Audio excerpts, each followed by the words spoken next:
बिस्मिल्लाहिर्रहमानिर्रहीम। अस्सलाम वालेकुम नाजरीन, आप देख रहे हैं अली वकार ऑफिशियल चैनल। नाजरीन, स्मोक तो हमारे लिए अब रोग तो बन ही चुका है। उसकी वजह कोई कुदरती अमल नहीं बल्कि ये ह्यूमन मेड क्राइसिस यानी इंसान का अपना जो किया धरा है उसका खमियाजा आज हम भुगत रहे हैं। उसकी बुनियादी जो चंद वजूहात है वो तो आप सब लोगों को पता ही है। एक तो ये जो धुआं, जहर आलूद धुआं हम फिज़ा में छोड़ते हैं जो कि फैक्ट्रियों की चिमनियों, ईंटों के भट्टों और इसके अलावा ट्रांसपोर्ट सबसे ज़्यादा इसमें अहम किरदार अदा कर रही है। दूसरा, जो फसलों की बाकियात को आग लगाई जाती है उसकी वजह से ये स्मोक जो है वो उसके दिन ब दिन इजाफा होता जा रहा है। और लाहौर इस वक्त जो है वो दुनिया के आलूदा तरीन जो शहरों में उनमें सरे फहरिस्त माना जा रहा है।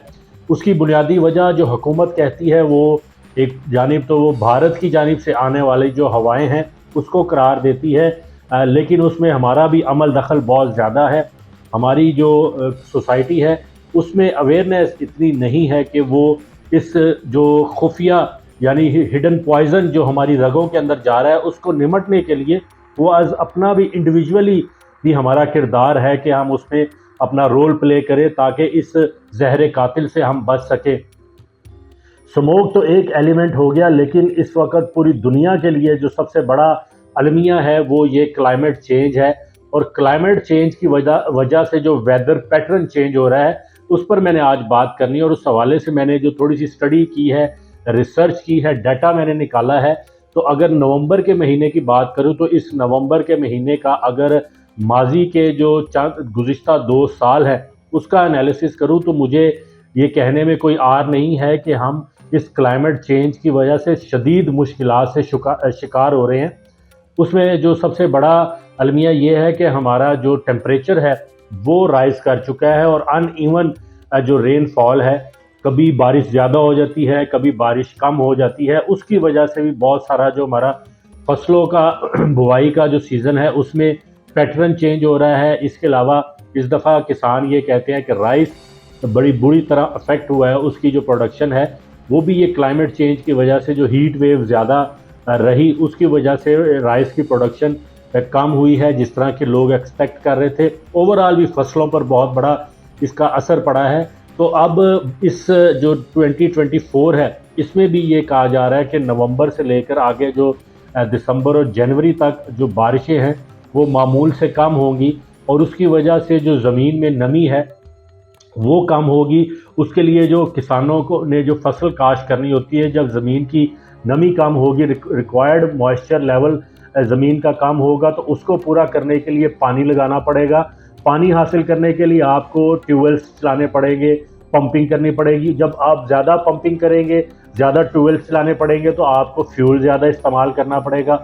उस फ्यूल को ज़्यादा इस्तेमाल करेंगे तो आपकी जो एमिशन है, स्मोक जो धुआं निकलेगा इन जनरेटर से, वो जब फ़िज़ा में जाएगा तो वो मज़ीद आपके लिए मसाइल पैदा करेगा। इस तरह की जो एयर पॉल्यूशन है उसमें इंक्रीज़ आपको देखने में आएगा। लेकिन सबके लिए अलमिया ये है कि हम इस चीज़ पर फोकस नहीं कर रहे कि सिर्फ स्मोक ही एक ऐसा फैक्टर नहीं है जो हमें अफेक्ट कर रहा है। ये ओवरऑल जो क्लाइमेट चेंज पूरी दुनिया में इस वक्त सबसे बड़ा जो थ्रेट बना हुआ है वो पाकिस्तानियों के लिए भी बहुत बड़ा थ्रेट है। गुज़िश्ता 2 साल का मैंने आपको बताया। अगर मैं वेदर पैटर्न की बात करूँ, बिलखुसूस आज का जो मेरा मौजू है उसमें अगर रेनफॉल और टेम्परेचर की बात करूँ तो बड़ा अनइवन सा हमें नज़र आ रहा है। ज़मीन का हमारा जो दर्जा हरारत है पाकिस्तान का उसमें ड्रास्ट। तो पाकिस्तान में अगर मैं क्लाइमेट चेंज की वजह से बात करूं, इसमें जो वेदर पैटर्न चेंज हुआ है लास्ट 2 ईयर्स का अगर मैं बेस लाइन बनाता हूं अपने इस वीडियो की, तो उसमें नवंबर 2022 और नवंबर 2023 का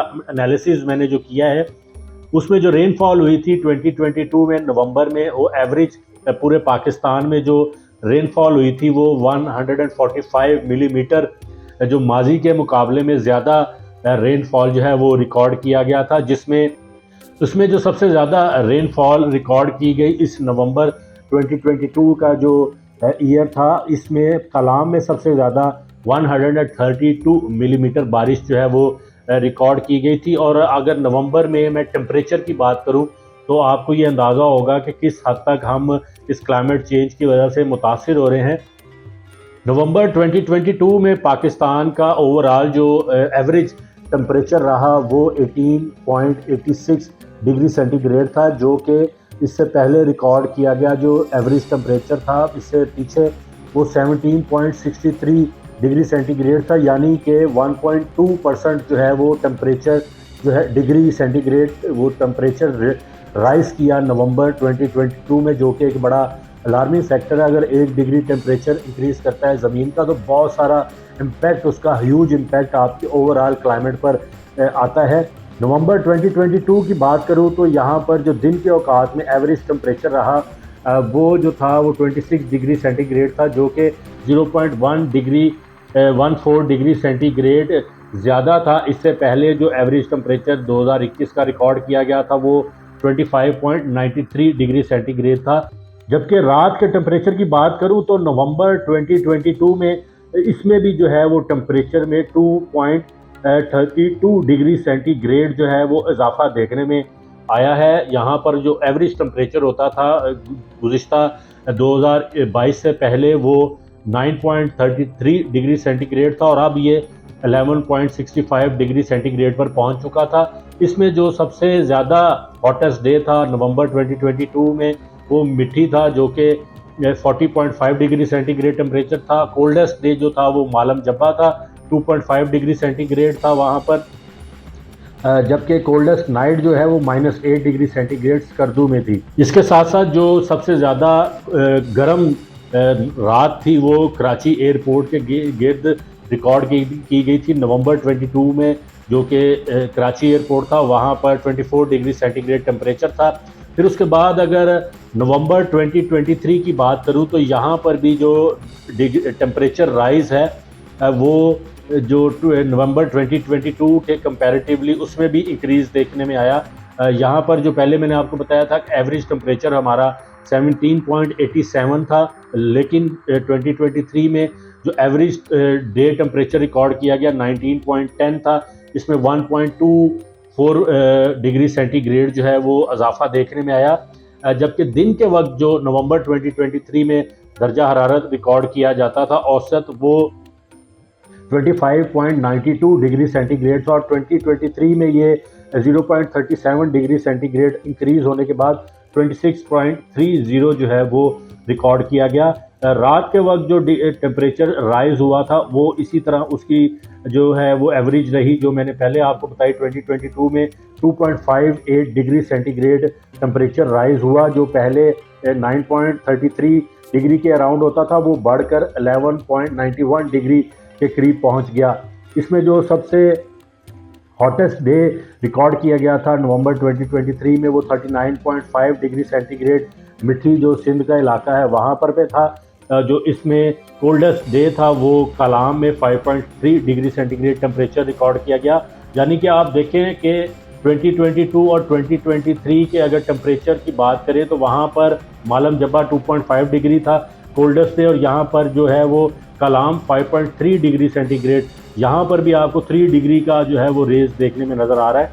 इसके अलावा जो स्कर्दू जहाँ पर -8 डिग्री सेंटीग्रेड कोल्डेस्ट नाइट का टेम्परेचर रिकॉर्ड किया गया था 2022 में, वहाँ पर अब 2023 में ये टेम्परेचर 5.6 डिग्री सेंटीग्रेड, यानी कि यहाँ पर भी 3 डिग्री जो है वो टेम्परेचर राइज हुआ। इसके बाद जो सबसे गर्म रात वो फिर कराची रही 2023 में 25 डिग्री सेंटीग्रेड रिकॉर्ड की गई। यहाँ पर भी 1 डिग्री का डिफरेंस आपने देखा कि वो इसमें रिकॉर्ड किया गया। तो ये वो सारे एलिमेंट हैं जो बड़े अलार्मिंग हैं। हमारा जो टेम्परेचर है वो राइज कर रहा है ग्लोबल वार्मिंग की वजह से, क्लाइमेट चेंज की वजह से।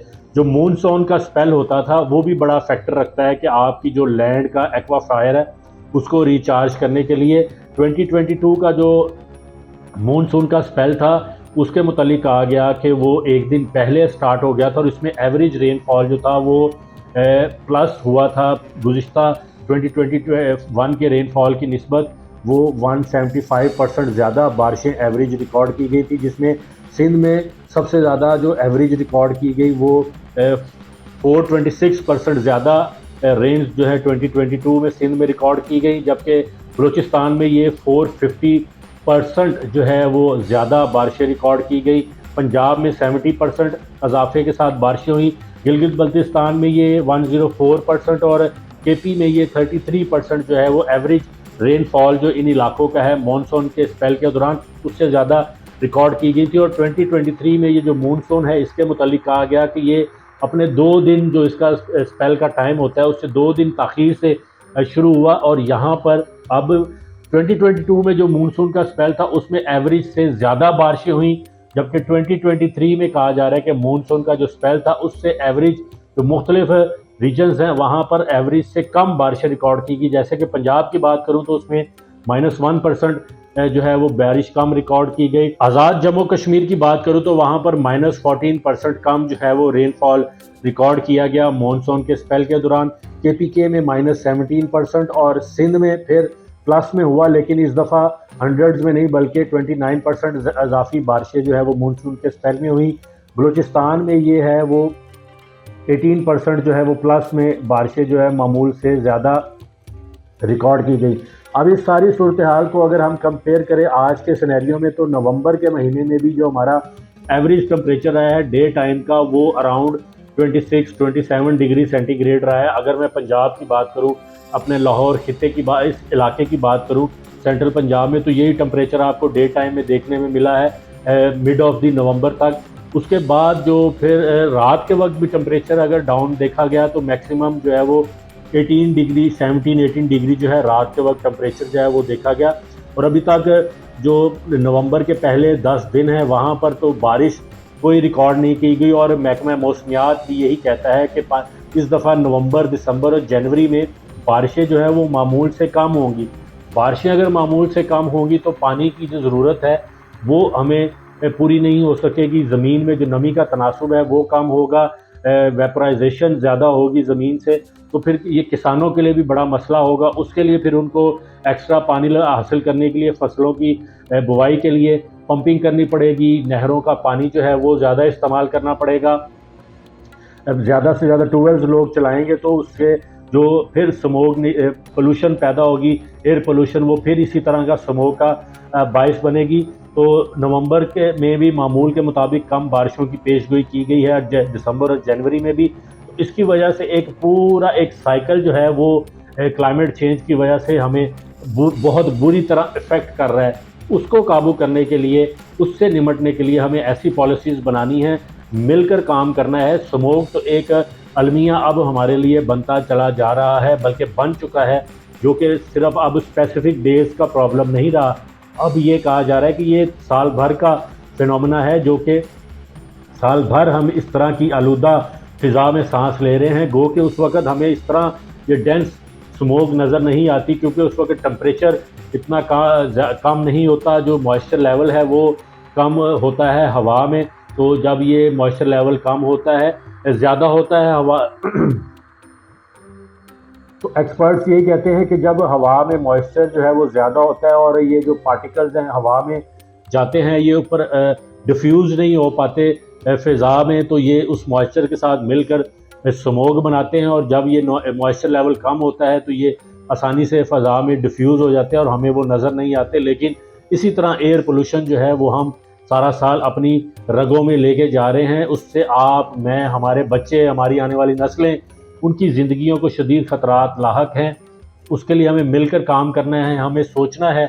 ये जो हुकूमत दावे कर रही है कि हम ईंटों के भट्टों को बंद कर रहे हैं, फैक्ट्रीज़ बंद कर रहे हैं, वो सारा कुछ अपनी जगह, लेकिन अवेयरनेस सबसे बड़ी चीज़ है और पॉलिसीज़ बनाना सबसे बड़ी अहम चीज़ है। लेजिस्लेशन करने की ज़रूरत है कि जो भी इस सारी एक्टिविटी में मुलविस होता है उसको सख्त से सख्त सज़ा दी जाए, ताकि वो उसको ये इबरत हासिल हो कि आइंदा उसने अपने आप को भी महफूज रखना है, हमें भी महफूज रखना है। किसानों को जदीद टेक्नोलॉजीज़ दी जाएँ, सस्ते कर्ज़े उनको दिए जाएँ, मशीनरी उनको दी जाए, ताकि वो फसलों को बाकियात को आग लगाने के बजाय उनको ऐसा प्रोसेस करें ताकि उनकी ज़मीन का जो बुवाई का ख़र्चा भी कम हो और उनके ऊपर बर्डन भी कम पड़े।